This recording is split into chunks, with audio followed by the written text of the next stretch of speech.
Phone tapping వ్యవహారంలో కీలక మలుపు చోటు చేసుకుంది. ఎస్ఐబీ మాజీ చీఫ్ ప్రభాకర్ రావుపై రెడ్ కార్నర్ నోటీస్ జారీ చేసినట్లు తెలుస్తోంది. ఇప్పటికే ప్రభాకర్ రావుపై పోలీసులు లుకౌట్ నోటీస్ జారీ చేశారు. ఫోన్ ట్యాపింగ్ వ్యవహారం వెలుగులోకి వచ్చిన తర్వాత ప్రభాకర్ రావు విదేశాలకు పారిపోయారు. ప్రభాకర్ రావు ఆచూకీ కోసం పోలీసులు లుకౌట్ నోటీస్ జారీ చేశారు. అయితే లుకౌట్ నోటీస్ కు స్పందన లేకపోవడంతో రెడ్ కార్నర్ నోటీస్ జారీ చేశారు పోలీసులు. అమెరికా టెక్సాస్ లో ప్రభాకర్ రావు ఉన్నట్లు పోలీసులు గుర్తించారు. 6 నెలల విజిటింగ్ వీసాపై అమెరికా వెళ్లినట్లు నిర్ధారించారు.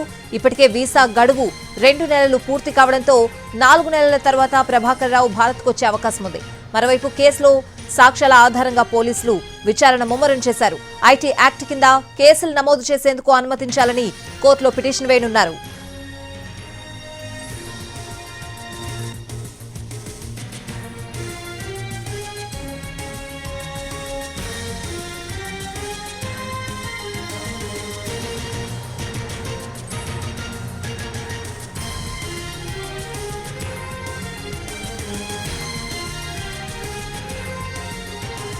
ఫోన్ ట్యాపింగ్ కేసులో ఇవాళ నిందితుల బెయిల్ పిటిషన్ పై నాంపల్లి కోర్టు తీర్పు ఇవ్వనుంది. ప్రణీత్ రావు, భుజంగరావు, రాధాకిషన్ రావు, తిరుపతన్న బెయిల్ పిటిషన్ పై న్యాయస్థానం తీర్పు వెల్లడించనుంది. అరెస్ట్ అయిన వారి నుంచి ఇప్పటికే పూర్తి వివరాలు సేకరించినట్లు నిందితుల తరపు న్యాయవాది తెలిపారు. ఇప్పటి వరకు పోలీసులు సేకరించిన ఆధారాలను కోర్టుకు సమర్పించలేదని పిటిషనర్ కౌన్సిల్ వాదించారు. కేసు దర్యాప్తు కొనసాగుతున్న సమయంలో బెయిల్ ఇస్తే సాక్ష్యాలు తారుమారు చేస్తారని పీపీ తెలిపారు. ఇక మరోవైపు ఫోన్ ట్యాపింగ్ కేసులో అరెస్ట్ అయిన పోలీసులపై సైబర్ టెర్రరిజం సెక్షన్లు నమోదు చేశారు. దేశ భద్రతకు సాఫ్ట్వేర్ ద్వారా ముప్పు వాటిల్లేలా చేసిన వారిపై సైబర్ టెర్రరిజం కేసులు నమోదు చేస్తారు. అలాంటి ఐటీ యాక్ట్ 66F ను ఫోన్ ట్యాపింగ్ కేసులో పోలీసులు ప్రయోగిస్తున్నారు. ఐటీ యాక్ట్ సెక్షన్ 66F జోడిస్తూ కోర్టులో మెమో దాఖలు చేశారు. సెక్షన్ 66F కింద కేసు నిర్ధారణ అయితే జీవిత ఖైదుగా శిక్ష పడే అవకాశం కూడా ఉంది.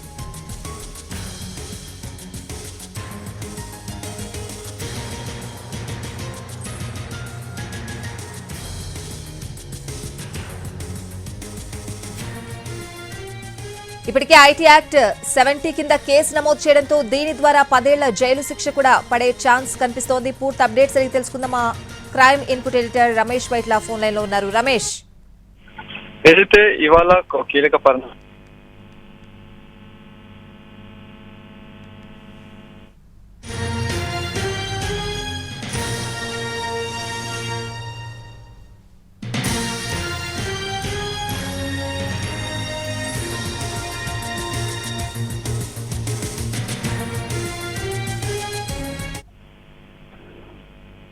ఫోన్ ట్యాపింగ్ వ్యవహారంలో కీలక మలుపు తిరిగిందని చెప్పొచ్చు. ఈ కేసులో ఇప్పటికే కేసు నమోదైన తర్వాత ఇక్కడి నుంచి అమెరికాకు వెళ్లిపోయిన ఎస్ఐబి మాజీ చీఫ్ ప్రభాకర్ రావుని ఇండియాకు రప్పించేందుకు అటు పోలీసులు ప్రయత్నం చేస్తున్నారు. ఇప్పటికే లుకౌట్ నోటీస్ ఒకటి జారీ చేశారు. అయితే దానికి కూడా ఎవరు కూడా స్పందించకపోవడం, తర్వాత అక్కడి నుంచి ప్రభాకర్ కూడా స్పందించకపోవడంతో ఇప్పుడు ఇంటర్పోల్ సాయంతో రెడ్ కార్నర్ నోటీసు జారీ చేసేందుకు అటు అధికారులు ప్రయత్నం చేస్తున్నారు. అయితే రెడ్ కార్నర్ నోటీస్ కనుక జారీ అయితే ఏకంగా ఇంటర్పోలే ఏకంగా ప్రభాకర్ తీసుకువచ్చి ఇండియాకి అప్పగించే అవకాశం ఉంటుంది. అయితే దీనికి సంబంధించి ప్రయత్నాలు చేస్తున్నట్లు ఒక సమాచారం ఉంది. మరోవైపు చూసినట్లయితే బెయిల్ పిటిషన్ సంబంధించి ఇవాళ తీర్పు వచ్చే అవకాశం ఉంది. మొత్తం 4 కూడా అరెస్ట్ అయిన పోలీసు అధికారులు 4 కూడా ఇప్పటికే బెయిల్ పిటిషన్ దాఖలు చేశారు. ఆ బెయిల్ పిటిషన్ సంబంధించి ఇవాళ తీర్పు వచ్చినట్లయితే దాంట్లో కూడా కీలక పరిణామం చోటు చేసుకునే అవకాశం ఉంది. మరోవైపు చూసినట్లయితే ఐటీ యాక్ట్ 66F తర్వాత 70 2 సెక్షన్ల కింద కేసు విచారణకు అనుమతించాలని చెప్పి కూడా కోర్టులో ఒక మెమో దాఖలు చేశారు. దీనిపైన వాదనలు ముగిశాయి. అయితే ఈ 2 సెక్షన్లు యాడింగ్ సంబంధించి కోర్టు కనుక అనుమతించినట్లయితే సైబర్ టెర్రరిజం కింద కేసులు నమోదు చేసి విచారించే అవకాశం ఉంది. ఎందుకంటే మొత్తంగా 20 పైగా హార్డ్ డిస్క్లను ధ్వంసం చేసిన ప్రణీత్ రావు దీంట్లో అత్యంత కీలకమైన మావోయిస్టులకు సంబంధించిన కీలక సమాచారం మొత్తం కూడా ధ్వంసం చేశారు. కాబట్టి అదొక టెర్రరిజానికి దారి తీస్తుంది. కాబట్టి దీనిపైన సమగ్ర దర్యాప్తు చేసేందుకు ఐటీ యాక్ట్లు కూడా యాడ్ చేసేందుకు అనుమతించాలని చెప్పి కూడా అటు కోరడం జరిగింది. కాబట్టి దీనిపైన కూడా ఇవాళ తీర్పు వచ్చే అవకాశం ఉంది. బెయిల్ పిటిషన్ సంబంధించి కూడా తీర్పు వచ్చే అవకాశం కనబడుతుంది. Swathi. Right Ramesh, thank you.